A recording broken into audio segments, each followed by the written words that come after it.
찬송을 뭘 부를까 하다가 빈들의 마른 풀같이 이 찬송이 생각이 나는 거예요. 근데 그 가사에 봄비로 내리는 성령인데 사실은 봄비가 아니래 가지고 망설였다가 그래도 우리의 심령은 언제든지 정말 가물어 메마른 심정일 때가 너무 많다는 것이죠. 그래서 하나님께서 약속하신 성령님께서 우리 가운데 오늘도 임하여야만 될 줄로 믿습니다. 선생님 시작은 눌렀나요? 네. 주일 저녁에 어떤 여자분에게서 전화가 왔습니다. 저는 사람 놀라지 마십시오. 아무 관계 없습니다. 자기는 KBS 동행 프로그램 작가라고 자기 소개를 합니다. 그러면서 추천해 주실 어려운 가정을 소개해 달라는 것이죠. 제가 그 방송이 어떤 성격인지는 대충은 알지만은 그래도 어떤 가정을 대상으로 하는지 물어보았습니다. 반드시 어려운 가정에서 어린 자녀들을 키우고 있는 가정이어야 한다는 것이죠. 마땅한 사람이 지금은 없다고 했습니다. 혹시라도 그러면 알게 되면 소개해 주실 분이 있으면 자기 번호로 전화를 달라고 부탁을 했습니다. 전화를 끊고 가만히 생각해 보니 한 분이 생각이 납니다. 그래서 이웃교회 목사님 가정에 어린 자녀들이 있는데 그 가정을 소개하려고 이제 다시 전화를 제가 드렸죠.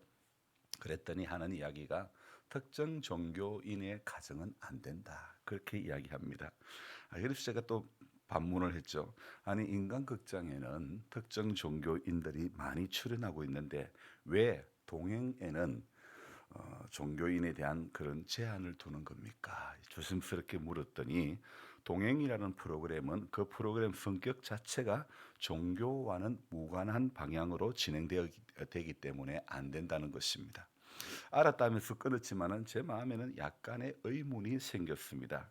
특정 종교인의 가정은 어려워도 방송 작가가 출연이 안 된다는 것은 저는 두 가지로 해석을 해보았습니다. 한 가지는 동행이라는 프로그램이 종교 색채를 띠지 않으려고 하는 프로그램이라서 그 한 가지와 또 한 가지는 특정 종교를 가진 사람들은 그 종교의 신이 그들을 지켜주실 것이라고 또 그들의 쓸 것을 채워주시고 또 그래서 그렇게 생각하는 것. 그래서 제한을 둔다. 이렇게 나름 이 두 가지로 해석을 해보았습니다. 근데 이 두 가지 중에 한 가지 제한 사유를 둔다면 여러분은 어떤 것이 해당된다고 생각이 됩니까?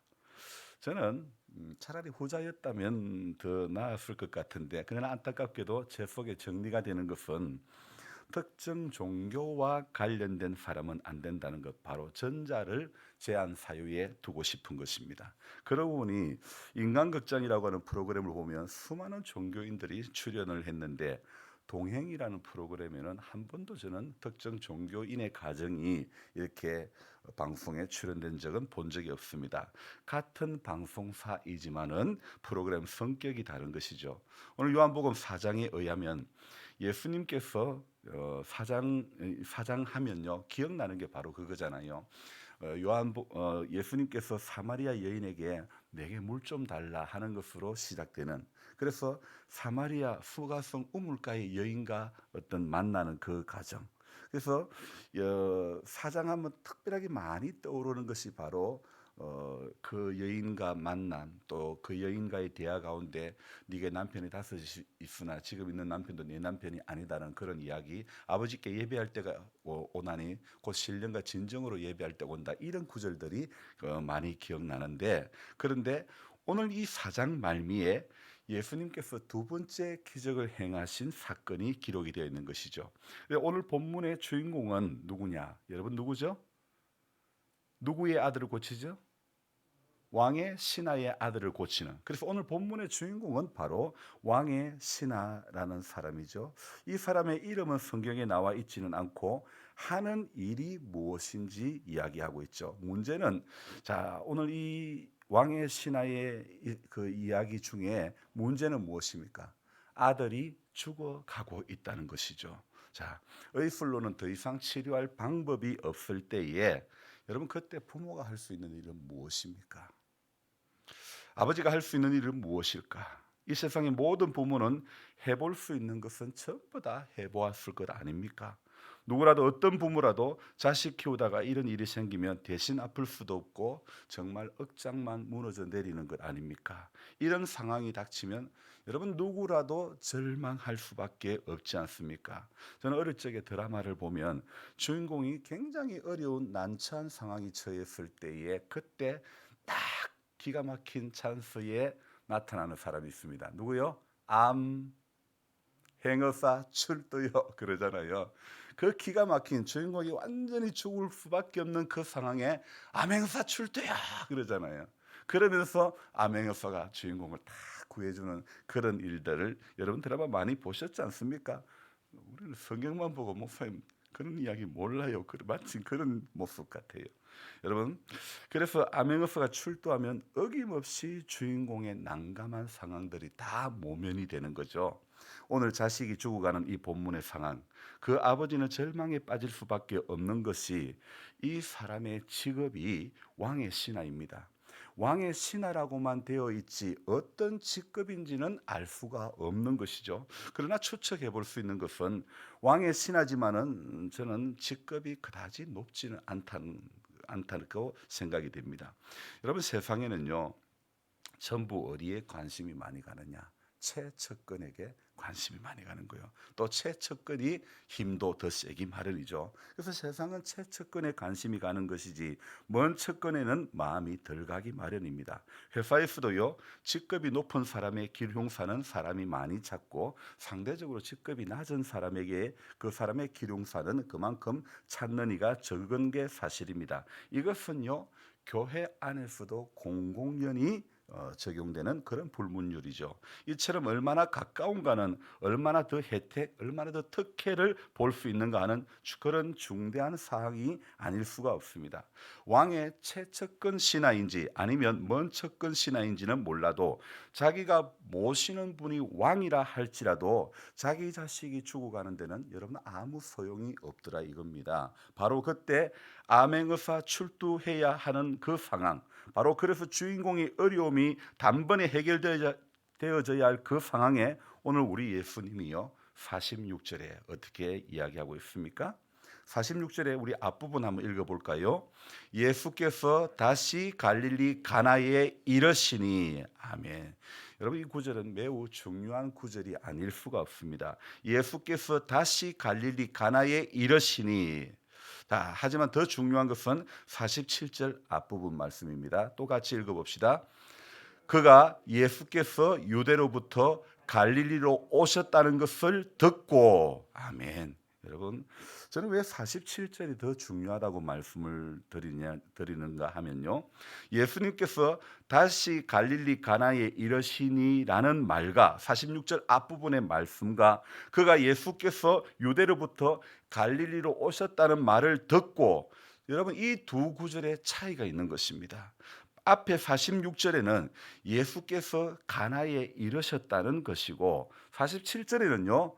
그 사실을 누가 들었다는 것인지를 알려주고 있는 것이죠. 바로 이 부분입니다. 여러분 예수님께서 오셨다는 것도 중요하지만은 그 오신 사실을 누가 들어야 돼요?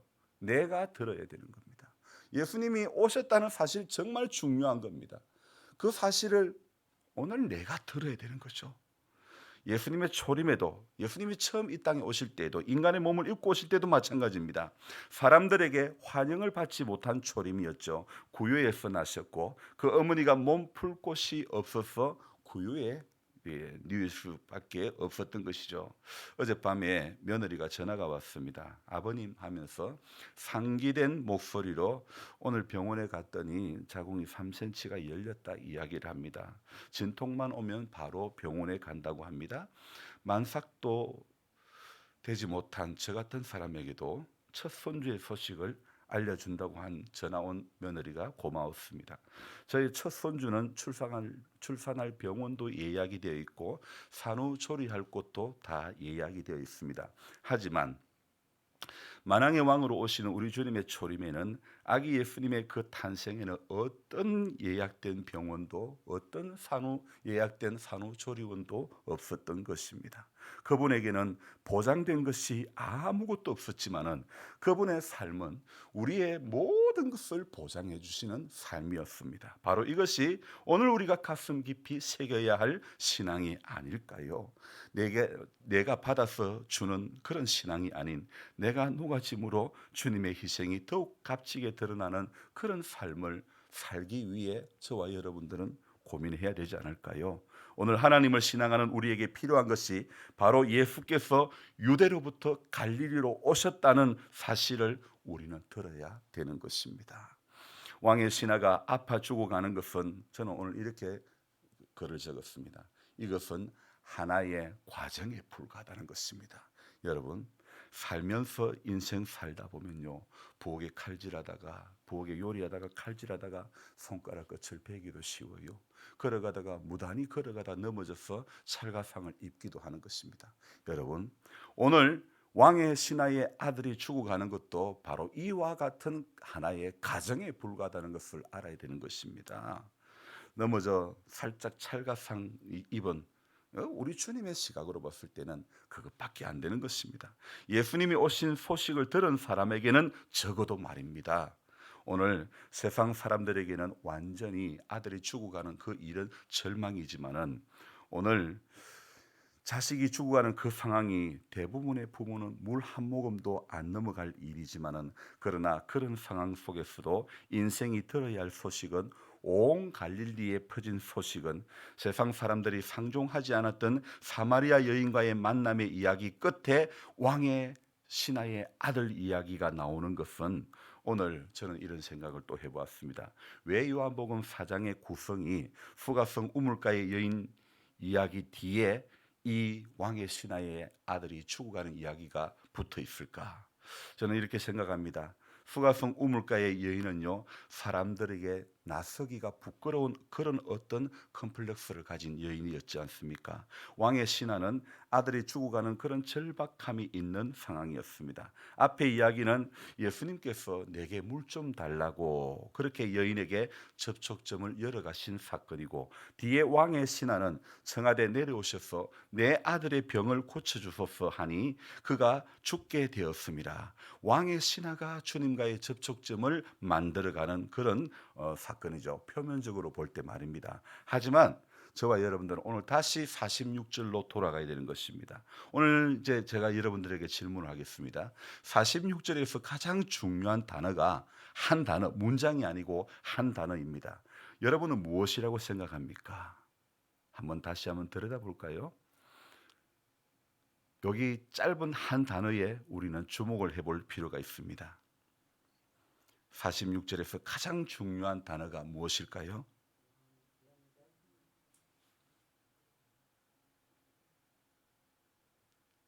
자, 말씀해 보시죠.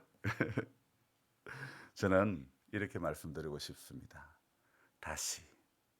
다시라고 말씀드리고 싶습니다.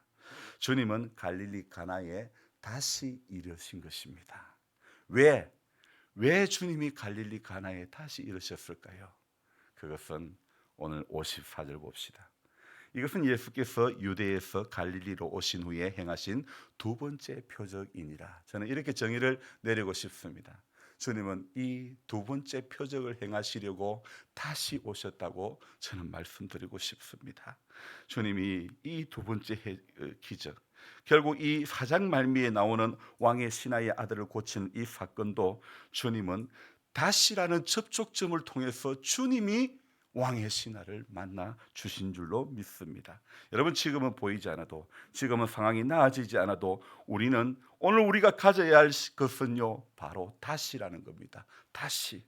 주님은 다시 오시는 주님인 줄로 믿습니다. 오늘 우리가 가져야 할 신앙은요, 다시 오시는 주님이라는 확신을 가지는 것, 그것이 저와 여러분들에게 필요한 줄로 믿습니다. 50절 끝에 무엇이라고 말씀하고 있습니까? 그 사람이 예수께서 하신 말씀을 믿고 가더니 오늘 우리가 이 아침에 또 새겨야 할 말씀이 말씀을 믿고 가더니 말씀을 믿고 새벽기도 마치고 집에 가시는 여러분들이 되시기 바랍니다. 다시 갈릴리 가나에 이르시니 이런 구절들을 저와 여러분들이 붙잡아야 우리가 사는 거 아닙니까? 53절에 이런 말씀들을 붙잡은 사람들의 가정은 어떻게 됩니까? 그 사람은 어떻게 됩니까? 53절에 자기와 그 온 집안이 다 믿으니라. 아멘. 여러분 그렇습니다.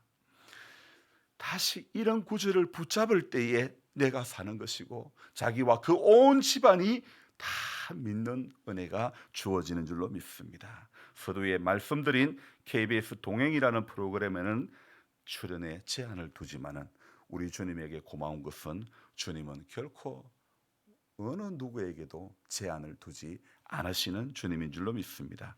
지난밤 가나전 축구가 3대2로 우리나라가 지고 있는 상황에 마지막 코너킥을 대부분의 경기는요 코너킥을 기회가 주어지면 코너킥을 차고 끝을 냅니다. 그런데 이 주심은 코너킥에 기회가 주어진데 기회를 안 주고 경기를 끝냈다고 합니다. 저는 보질 않았습니다. 근데 저는 오늘 새벽에 글을 적고 잠시 한번 이렇게 어떻게 종료가 됐는가를 봤는데 그렇습니다. 주님은 십자가 상에서 마지막 강도에게도 그 강도에게도 마지막 기회를 주시는 주님인 줄로 믿습니다. 우리 감독이 항의하다가 퇴장당했고 그래서 다음 경기 포르투갈 경기에 감독의 자리에 서지 못합니다. 저는 결론을 이렇게 내려보았습니다. 벤투 감독은 퇴장당했지만은 주님은 우리 인생에 한 번도 퇴장을 주시는 주님이 아니신 줄로 믿습니다.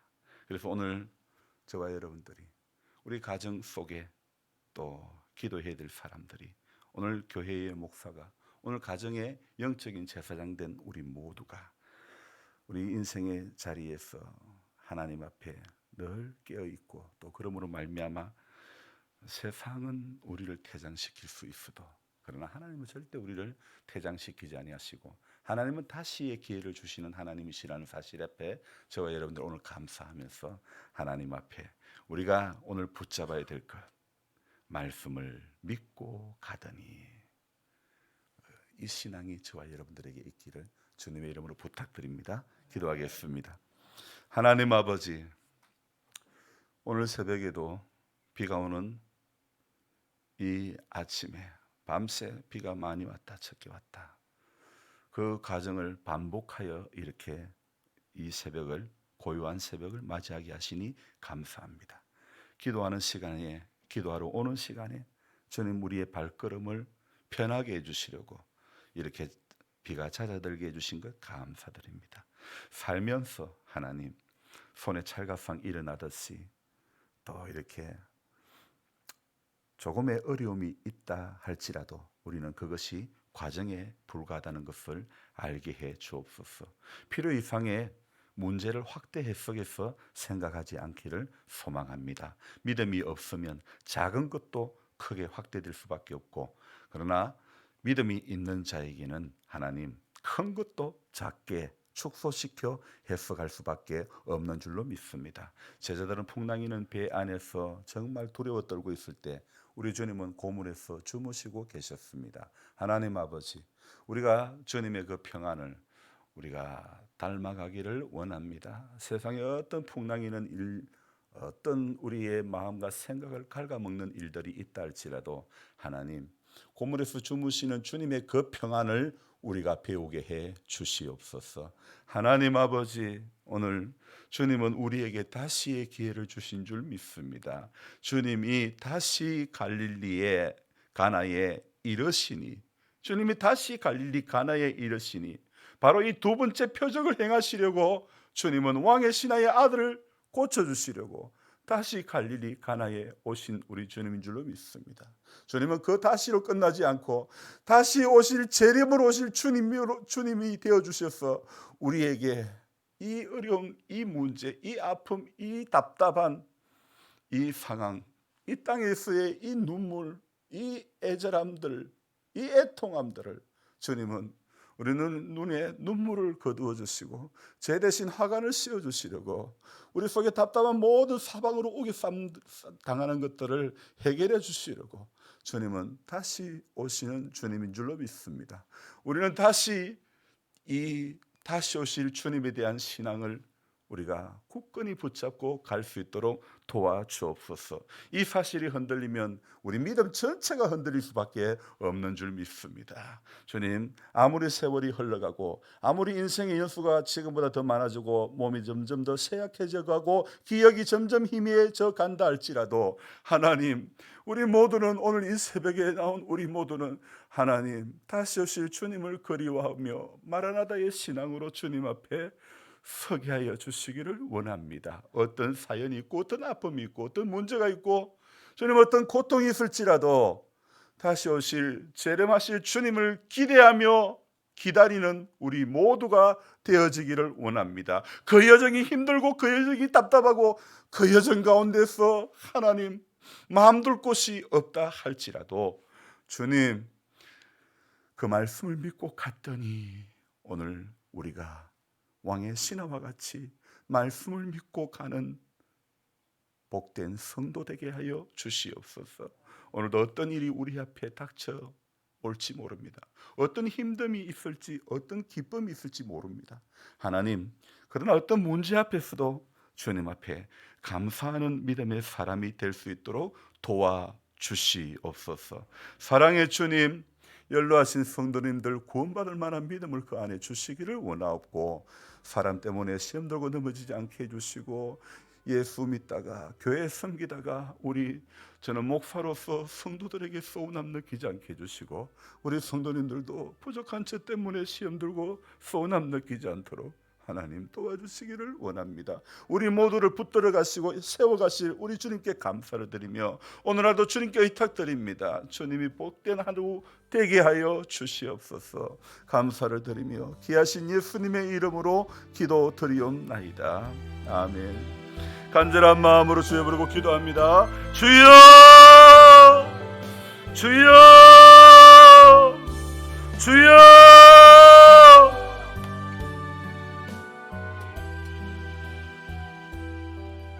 하나님 아버지, 새로운 한 날을 또 허락해 주셨습니다.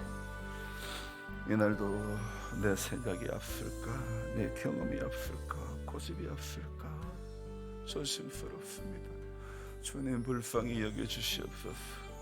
주님 간섭해 주시고 주님 오늘도 주님의 음성이 들려지고 주님 약속하신 그 성령을 우리가 오늘도 힘입게 하여 주시옵소서.